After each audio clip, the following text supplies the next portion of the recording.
সকলকে আন্তরিক অভিনন্দন এবং শুভেচ্ছা নোটেশন অ্যান্ড লিরিক্স চ্যানেলের পক্ষ থেকে। আমরা গত ভিডিওতে যেটা দেখেছি কীভাবে আমরা একটা স্কেল বের করব সবগুলো শুদ্ধ স্বর। আজকে যে বিষয়টি নিয়ে আলোচনা করব সেটা হচ্ছে ঠাট।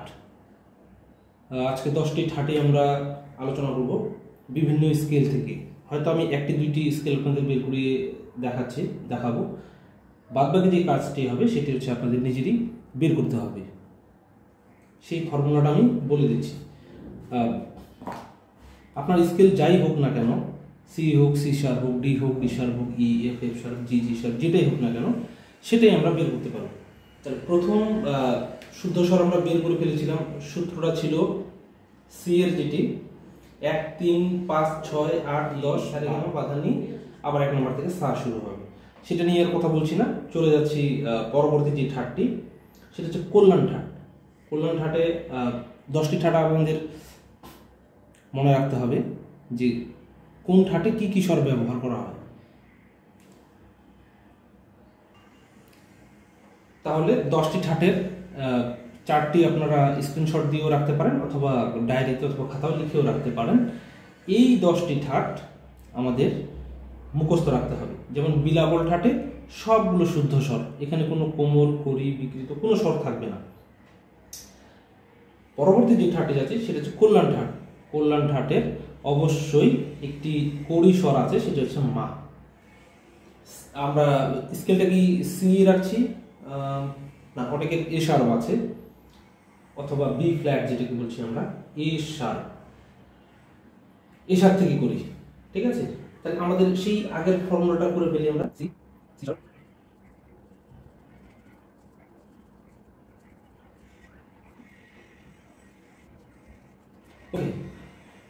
এবার যেমন ইয়াতে ছিল বিলাবল ঠাটে 1, 3, 5, 6, 8, 10, 12 সি থেকে, ঠিক আছে? একই সূত্র যদি আমরা এ শার্প থেকে ধরি, এই নিচের সংখ্যাটাকে আমরা মুছে দিলাম, আমরা এ শার্প থেকে বের করব, তাহলে অনেকের জন্য সুবিধা হবে। প্রথমেই বলেছিলাম যে নোটটা থেকে আমরা স্কেলটা বের করব এ শার্প থেকে, সেটা হবে 1, বি 2, সি 3, 4, 5, 6, 7, 8, 9, 10, 11, 12। সূত্রটা ছিল এ শার্প থেকে কল্যাণ ঠাট, মা করি, মনে রাখতে হবে। 1, 3, 1, 3, 5, 6, 8, 10, 12, ঠিক আছে? এটা হচ্ছে সা, রে, গা, মা, পা, ধা, নি, আবার সা।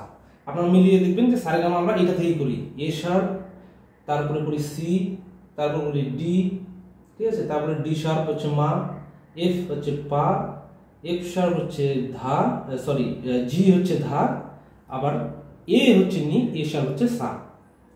আমাদের কাজ হচ্ছে মা হচ্ছে কি সা, লিখে দিই সা, রে, গা, মা, এটা হচ্ছে পা, ধা, এটা হচ্ছে নি, ঠিক আছে? তাহলে সা, রে, গা, মা, পা, ধা, নি। আমাদের চেঞ্জ করতে হবে কি, এই মাকে চেঞ্জ করতে হবে।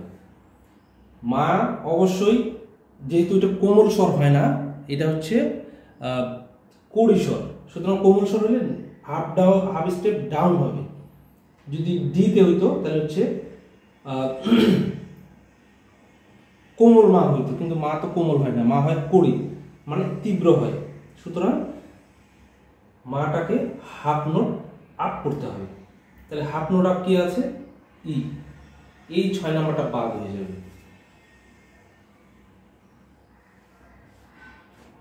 6 মা ছিল, তো এই 7 নাম্বারটা হবে মা। তাহলে এবার আসি আগের ফর্মুলাতে। 6টা হচ্ছে আমাদের বিলাবল ঠাট থেকে বাদ দিতে হবে। তাহলে 1, 3, 5, সারিগা মা ছিল হচ্ছে ডি শার্পে, এটা হয়ে যাবে ই।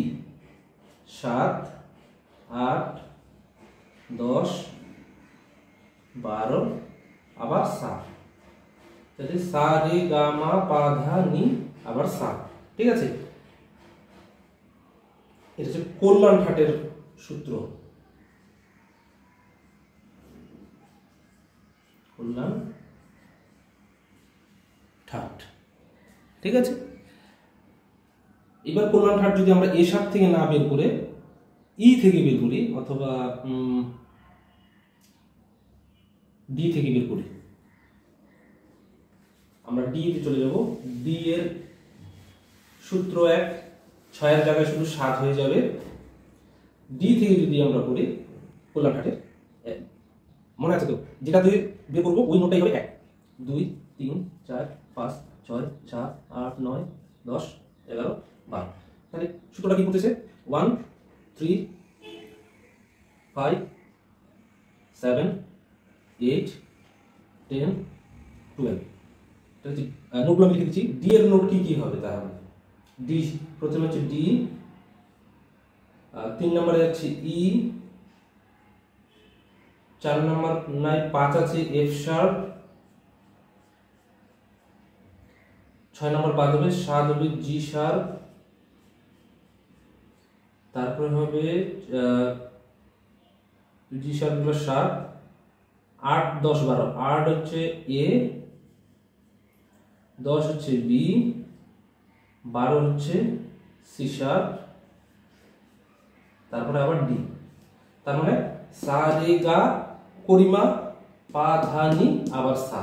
ঠিক আছে, অবশ্যই সা রে গা, এই যে করিমা লিখে আমরা যুক্ত অক্ষর দিয়ে পা ধা নি আবার সা। কমপ্লিট। আশা করছি এটাতে আর কোনো সমস্যা হওয়ার কথা নয়।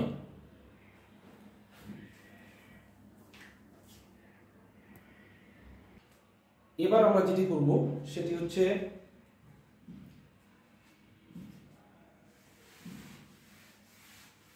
কল্যাণ ঠাটের পরে করবো আমরা খাম্বাজ। খাম্বাজ ঠাটে কি নোট লাগে? আমরা 4টা তো জানি। খাম্বাজ ঠাটের একটি শুধু কোমল স্বর, সেটা হচ্ছে নি।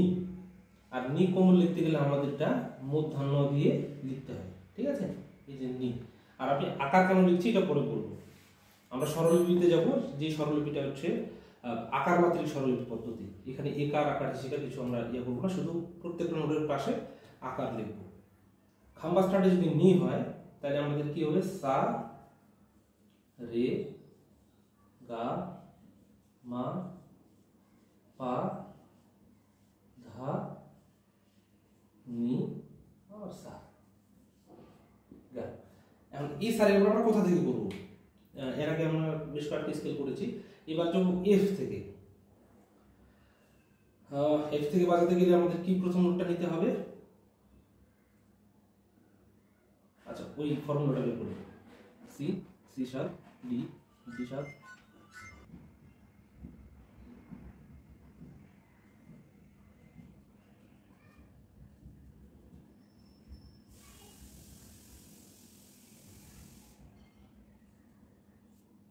তাহলে ফর্মুলা একই। আমরা বের করছি এফ থেকে। এফ থেকে বের করতে গেলে আমাদের শুধু নিটাকে চেঞ্জ করতে হবে, খাম্বাজ ঠাট। ঠিক আছে, খাম্বাজ ঠাট। তাহলে এফ থেকে যদি আমরা করি আমাদের একই ফর্মুলাটা থাকবে, শুধু নি কোথায় থাকে? আমরা 1 3 যেটা ফর্মুলা করেছিলাম যে 1 3 5 6 8 10 12। কল্যাণ ঠাটে চেঞ্জ হয়ে গিয়েছে, 6 এর জায়গায় 7 হয়েছিল। হ্যাঁ, এটা হচ্ছে কল্যাণ। আবার এটা এখন করছি না, এখন যেহেতু মা ঠিক থাকবে সেক্ষেত্রে নিটাকে চেঞ্জ করতে হবে, 12 নম্বরটাকে। তাহলে 12 নম্বরটা যেহেতু কোমল স্বর, হাফ স্টেপ ডাউন হবে।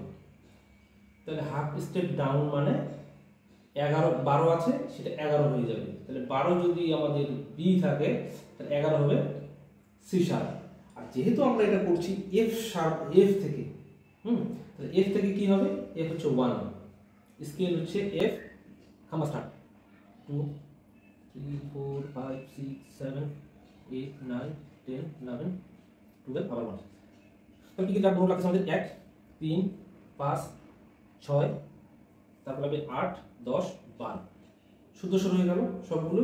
এই 12 নাম্বার নোটটাকে আমরা না রেখে এটা 11 লিখি, 10 এর পরে 11 তারপরে 1, ঠিক আছে। এই 12 নাম্বারটা হচ্ছে শুদ্ধ নি এফ এর, আর কোমল নি হচ্ছে 11, ঠিক আছে। তাহলে কি হলো, আমাদের নিটা কোমল হয়ে গেল। সূত্র একটাই, সিস্টেম যা আছে তাই, শুধু মনে রাখতে হবে একটা ঠাটের নোটগুলো কি কি কোমল বা কি কি করি, এটুকু যদি জানতে পারি তাহলেই কমপ্লিট। আমাদের কি হয়ে গেল 1 3 5, এই 12 জায়গাটাতে হয়ে যাবে 11, ঠিক আছে। এই 11 যদি করে দিই এটা হয়ে যাবে খাম্বা স্টার্ট। ক্লিয়ার? যে কোনো ঠাট আমরা বের করতে পারি স্কেল থেকে। এফ এর হয়ে গেল। এবার যদি আমরা এফ শার্প ধরি, এফ শার্প হবে 1 2 3 4 5 6 7 8 9 10 11 12, ঠিক আছে। তাহলে আমাদের এই যে 1 3 5 1 3 5, তারপর হচ্ছে 6, তারপরে 8 10, এই যে 11, ঠিক আছে। তাহলে নোটগুলো কি কি, ঠিক আছে। 1 নম্বর হচ্ছে আমরা যদি এফ শার্পের বের করি, কি কি নোট আমরা বাজাবো, এই এফ শার্প 1, জি শার্প রে, এ শার্প হচ্ছে গা, বি হচ্ছে মা, সি শার্প হচ্ছে পা, ডি শার্প হচ্ছে ধা, এই যে ই হচ্ছে কোমলনি, আবার হচ্ছে এফ শার্প সা। তাহলে হচ্ছে সা, সরি এখান থেকে এফ শার্প হচ্ছে সা রে গা মা পা ধা, এই যে কোমলনি। আশা করি বিষয়টা পরিষ্কার, ঠিক আছে। একইভাবে আমি আর সবগুলোতে যাচ্ছি না, শুধু আমরা এটাতে প্র্যাকটিক্যাল করব, শুধু আমরা জেনে রাখি, ঠিক আছে। আমি একটা চার্ট দিয়ে দেবো আপনাদের, যেটা খুবই কাজে লাগবে, পরবর্তীতে আমরা কর্ডে যাব। সুতরাং সাবধান। 1 নম্বর বিলাবল, বিলাবল ঠাট। বিলাবল ঠাটের সূত্রটা কি, 1 3 5 6 8 10 12 আবার 1। এই সূত্রটা যদি আপনারা মনে রাখেন সবগুলো সম্ভব। নাম্বার 2 কল্যাণ ঠাট করলাম আমরা, কল্যাণ ঠাট। আপনারা পাশাপাশি নোটগুলো লিখে রাখবেন। 1 নম্বরে যে নোটটা ধরেছেন, এখান থেকে যেই নোটটা আমরা বাজাই, এটা যদি সা হয়, রে হবে 3, ঠিক আছে। সা রে গা মা পা ধা নি সা, ব্যাপার না। কিন্তু এখন যদি এটা কল্যাণ ঠাট হয়, মা করি সা রে গা মা, চেঞ্জ যাবে সা রে গা মা পা ধা নি সা, এরকম হবে। আমরা এটা প্র্যাকটিক্যাল অবশ্যই করব। কল্যাণ ঠাটে আমরা কোনটা চেঞ্জ করেছিলাম, সা রে গা মা, মাটা হচ্ছে 6 এর জায়গায় 7 হয়ে যাবে। 1 3 5 7 8 10 12 সব কিছু ঠিক থাকলো, শুধু এই 6 এর জায়গায় 7 হয়ে, এইটাই হচ্ছে পরিমাণ, ঠিক আছে। নাম্বার 3 খাম্বাজ, খাম্বাজ স্টার্টে কি লাগে, শুধু লিখে রাখি মা করি, ঠিক আছে। আর খাম্বাজ স্টার্টে হচ্ছে কি চেঞ্জ করেছিলাম আমরা, এই যে নি হচ্ছে 12 নম্বরে, তাহলে 12টা 11 হয়ে যাবে। 1 2 সরি 1 3 5, আবার এটাই থাকবে, বিলাবলটা থেকেই আমরা সবগুলো চেঞ্জ করবো, ঠিক আছে। 6 8 10, এইবার হবে 11 আবার 1, এইটা হচ্ছে কোমল নি হচ্ছে কোমল, ঠিক আছে। যেহেতু এই তিনটা বের করে আমরা শিখে গেছি অলরেডি এই সূত্রটা, বাদ বাকি যে 7টি ঠাট আছে 7টি ঠাটের নাম্বারগুলো আমি দিয়ে দিচ্ছি এবং এইগুলো বের করার দায়িত্ব আপনার। ঠিক আছে, কি কি নোট লাগে, যেমন সি এর যদি আমরা নোট বের করি খাম্বা স্টার্টে, 1 নাম্বার হবে সি, 3 নাম্বার হবে ডি, 5 নাম্বার হবে ই, 6 নাম্বার হবে এফ, 8 নাম্বার হবে জি, 10 নাম্বার হবে এ, আর 11 নম্বরে হবে এ শার্প। তার মানে সি নোট, সি স্কেল থেকে বাজাতে গেলে কোমল নি হবে এ শার্প। ঠিক আছে, একটু ধৈর্য নিয়ে বুঝতে হবে, হতাশ হওয়া চলবে না। ঠিক আছে, এটা যদি সি না হয়, এটা যদি এফ থেকে বের করি, ডি শার্প থেকে বা সি শার্প থেকে, এ শার্প, বি, এ, যে কোনো স্কেল থেকে বের করি না কেন, ওই নাম্বারটাকে 1 ধরে সিরিয়ালি সম্পূর্ণ করবো 12টা নোট। ঠিক আছে, তারপরে এটা হবে। আমি আর পরেরগুলো দেখাচ্ছি না, পরেরগুলো একটা চার্ট আমি দিয়ে দিচ্ছি যে কি কি নোট বাজালে, কোথা থেকে বাজালে এটা ভৈরব ঠাট হবে, ভৈরবী হবে, তারপর কাফি হবে, আশাবরী, ভৈরবী, পুরবী, টরি, মারবা, সব ঠাটে একই সূত্র অ্যাপ্লাই হয়। ঠিক আছে, তাহলে আজকে আমরা চলে যাই শুধু নাম্বারে কিভাবে আমরা বের করবো। এর পরবর্তীতে এই জিনিসগুলো কিভাবে আমরা হারমোনিয়াম, কিবোর্ড, গিটারে প্লে করতে পারবো, এটারও আমি প্র্যাকটিক্যাল একটা লেসন রেখেছি আপনাদের জন্য। ঠিক আছে, তাহলে চলুন আমরা বাকি যে 7টি ঠাট আছে সেই 7টি ঠাট করে ফেলি। আচ্ছা, এবার আমরা বের করে ফেলবো সবগুলো ঠাট। এটা হচ্ছে আমাদের ফর্মুলা। ওকে, তাহলে কাফি ঠাট, কাফি ঠাটের কি কি নোট আমরা ব্যবহার করি? কাফি ঠাটের নোট হচ্ছে 2টি কোমল স্বর। হ্যাঁ, প্রথমটি হচ্ছে গা এবং দ্বিতীয়টি হচ্ছে নি। তাহলে গা এবং নি আমাদের চেঞ্জ করতে হবে 5 এবং 12। আমরা 12টা চেঞ্জ করা জানি যে 12টা নি কোমল করতে হলে 11তে আসতে হয়। আর 3 নাম্বারটা সারি গা, গা হচ্ছে 5 নম্বরে, 5 নাম্বারটা হাফ নোট ডাউন করলে হবে 4। ঠিক আছে, তাহলে 1 কাফি ঠাটে 1 3 4 5 গেল 12, 6 8 10 11 1।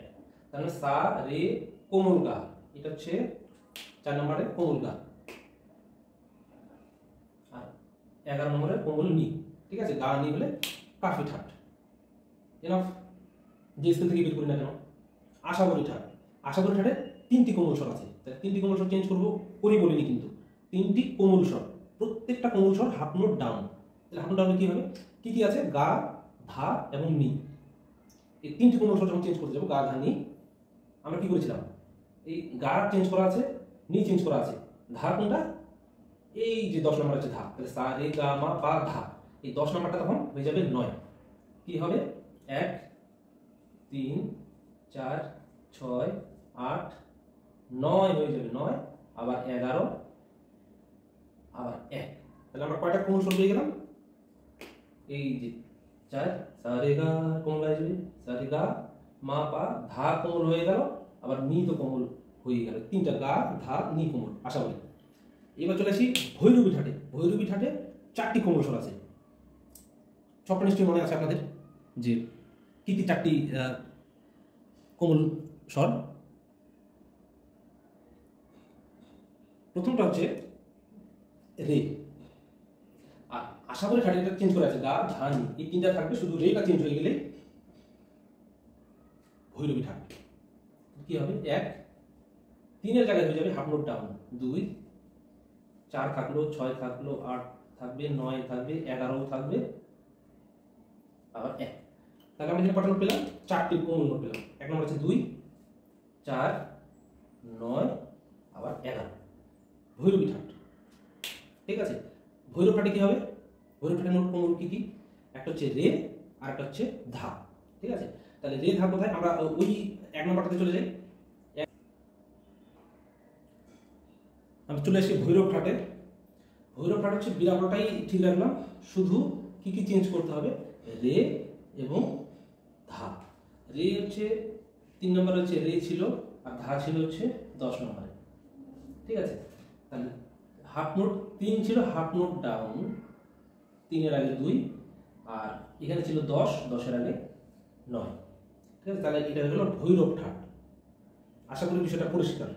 এরপর আসবে পুরবী।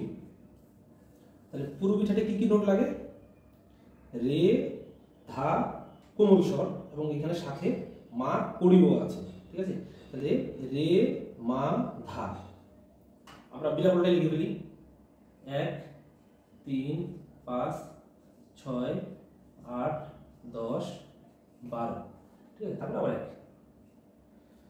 আমাদের কি কি চেঞ্জ করতে হবে? রে মা, সা রে গা মা চয় আর পা ধা, এই ধাটা চেঞ্জ করতে হবে, ঠিক আছে। কোমল রে হয়ে গেলে হবে 2, হাফ নোট ডাউন। আবার এখানে যে মা আছে 6, মাটাকে চেঞ্জ করতে গেলে আমাদের কি করতে হবে? সব সময় হাফ নোট আপ করতে হবে। 6 এর আগে, 6 এর পরে হচ্ছে 7, আর এখানে ছিল কত? 10, 10 এর হাফ নোট ডাউন, কোমল স্বর হচ্ছে ধা। তাহলে সা রে গা মা পা ধা নি, আবার সা, রে কোমল, মা করি, ধা কোমল, হয়ে গেল পূরবী ঠাট। এবার আসবো তরি অথবা টরি বলে অনেকে, সমস্যা নেই। তরি ঠাট হচ্ছে রে গা ধা কোমল, হ্যাঁ, রে গা ধা কোমল এবং মা করি, রে গা ধা। তাহলে হচ্ছে আমরা আগেরটা লিখি 1 3 5 6 8 10 12 1। তাহলে কি কি লাগবে আমাদের? রে চেঞ্জ করতে হবে, রে গা, মাটা তো চেঞ্জ করবোই, রে গা মা আবার ধা। তাহলে এটা 3 এর নিচে মা, আচ্ছা মাটা আগে করে ফেলি। মা হচ্ছে 6 এর আগে, 6 এর পরে হচ্ছে 7, আর এই যে গা এখানে হচ্ছে আমরা কোমল স্বর, এটা হচ্ছে 5 এর নিচে 4, 3 এর নিচে 2, আবার 10 এর নিচে 9, ঠিক আছে। এটা হয়ে গেল টুরি ঠাট। আশা করি আর এর চেয়ে বেশি আর বেশি কিছু বলার দরকার নেই। মারবা যে ঠাটটি আছে সেটা হচ্ছে রে কোমল এবং মা কড়ি। তাহলে রে কোমল তো আমরা সহজেই বের করতে পারবো, 1 2 3 ঠিক থাকবে, সরি 1 3 5 গা ঠিক থাকবে, মা চেঞ্জ হয়ে গেল এখানে 7, তারপরে 8, এইখানে 10 12, আবার 1। এই জিনিসটা যদি মাথায় থাকে, অনেক সময় হয় যে হয়তো আপনি ভালো হারমোনিয়াম প্লে করেন বা কিবোর্ড বা গিটার প্লে করেন, দেখা যাবে যে সবাই তো এক স্কেল থেকে গান করে না। কেউ ভৈরবী ঠাটে একটি গান গাইবে, ভৈরবী রাগে, ভৈরবী ঠাটে, যেই হোক না কেন, আশা করিতে গাইতে পারে, কাফিতে গাইতে পারে। যখন আপনাকে বলবো যে কাফি ঠাট এফ শার্প থেকে বাজাও, কাফি ঠাট জি শার্প থেকে বাজাও, কাফি ঠাট এফ থেকে বাজাও, অথবা ভৈরবটা জি থেকে বাজাও, হতেই পারে। সুতরাং এই ফর্মুলাটা জানা থাকলে আর আমাদের কেউ মানে বলতে পারবে না যে না এটা হয়নি, কারণ নিজেকে জানতে হবে, নিজের ভিতরে এই জিনিসগুলোকে এস্টাবলিশ করতে হবে। এবং হারমোনিয়ামের কীভাবে ফিঙ্গারিং করবো আমরা, সেটাও পরবর্তীতে আসছে। আপাতত আজকে এই 10টি ঠাটের যে ফর্মুলাটা দিলাম, পুরো হারমোনিয়াম জুড়ে বাজাতে থাকেন। কেউ গিটার বাজাতে পারেন, কেউ ভায়োলিন, কেউ পিয়ানো, যেখানে খুশি সেখানে বাজান, বাট বাজাতে থাকেন। দেখা হচ্ছে পরবর্তীতে খুবই গুরুত্বপূর্ণ আরেকটি ভিডিও নিয়ে।